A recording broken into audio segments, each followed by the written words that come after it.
আসসালামু আলাইকুম রহমতুল্লাহি ওবারাকাতুহ। ইসলামী দলগুলো কি ঐক্যবদ্ধ হতে পারবে? এ বিষয়ে লিখেছেন ডক্টর মোহাম্মদ কামরুজ্জামান।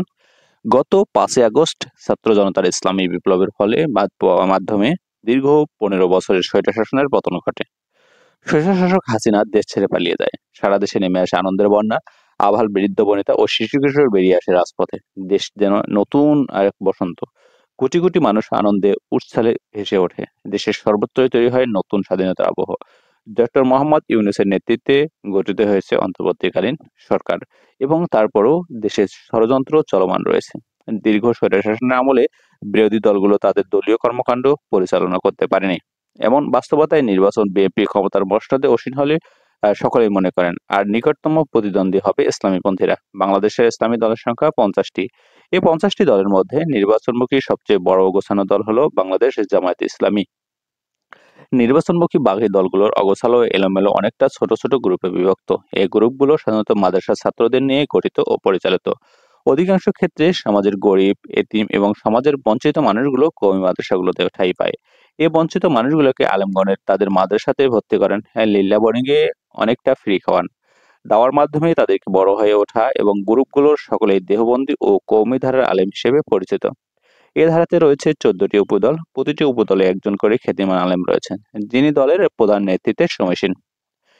এই 14টি উপদেশের উপদল হলো তাবলিগ জামাত, দেওবন্দপন্থী তাবলিগ জামাত, সাদ কাদলপন্থী ইসলামী আন্দোলন চরমনাই, জমিয়তে ইসলাম ওয়াক্কাস, জমিয়তে ইসলাম নূর হোসেন কাসিমি, খেলাফত আন্দোলন, খেলাফত মজলিস, ইসলামী ঐক্যজোট আজিজুল হক, ইসলামী ঐক্যজোট আমিনী, ইসলামী ঐক্যজোট মিসবাহুর রহমান, ইসলামী ঐক্যজোট এজাহারুল ইসলাম, নিজামে ইসলাম, বাংলাদেশ খেলাফত মজলিস, হেফাজতে ইসলাম। হেফাজতে ইসলাম আবার দুটি রয়েছে গ্রুপ, একটি হেফাজতে ইসলাম মহিবুল্লাহ বাবুনগরী এবং অপরটি হচ্ছে বাংলাদেশ হেফাজতে ইসলাম আনাস মাদানী। এই 14টি উপদলে নিজেদের শুধু খাঁটি ইসলামী দল মনে করেন, অন্য কাউকে ইসলামী দল মনে করেন না। এসব কারণে ইসলামী পন্থীদের মধ্যে ব্যাপক দূরত্ব সৃষ্টি হয়েছে। তবে 5ই আগস্ট বিপ্লবের পর পরিবেশটা বেশ কিছুটা পাল্টেছে। সকল ইসলামী দলের মধ্যে নমনীয় ভাব লক্ষ্য করা যাচ্ছে। ইসলামী দলগুলোর মধ্যে একটি ঐক্যমত হচ্ছে বলে অনেকে আশাবাদ প্রকাশ করেছে। ময়দানে যেহেতু এই মুহূর্তে আওয়ামী লীগ অনুপস্থিত, সেহেতু মানুষ বিএনপির একটি বিকল্প শক্তি খুঁজে ফিরছে। ইসলামী দলগুলো মনে করছে যে এই বিকল্প শক্তিটি হচ্ছে তারা। তাই তারা সকল ভেদাভেদ ভুলে এক কাতারে আসার চেষ্টা করছে।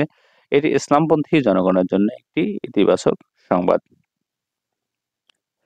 তবে এখন পর্যন্ত কওমি পড়ুয়াদের বেশিরভাগই উদ্দেশ্য হচ্ছে মসজিদের ইমাম ও কওমি মাদ্রাসার শিক্ষক হওয়া। জাগতিক ব্যাপারে উচ্চতর আকাঙ্ক্ষা তাদের খুবই কম। এ কারণে এ বিষয়ে তাদের মানসিকতা অনেক দুর্বল। বাংলাদেশের তরুণ জনশক্তি 6 কোটি, যাদের মধ্যে প্রত্যেকের বয়স 25-এর মধ্যে। মূলত এই জনশক্তি হচ্ছে বাংলাদেশের মূল চালিকা শক্তি। তারা যেদিকে যাবে সেদিকে রাষ্ট্রের মোড় পরিবর্তন হবে। বাংলাদেশে 5ই আগস্টের বিপ্লবের নায়ক মূলত এসব তরুণরাই।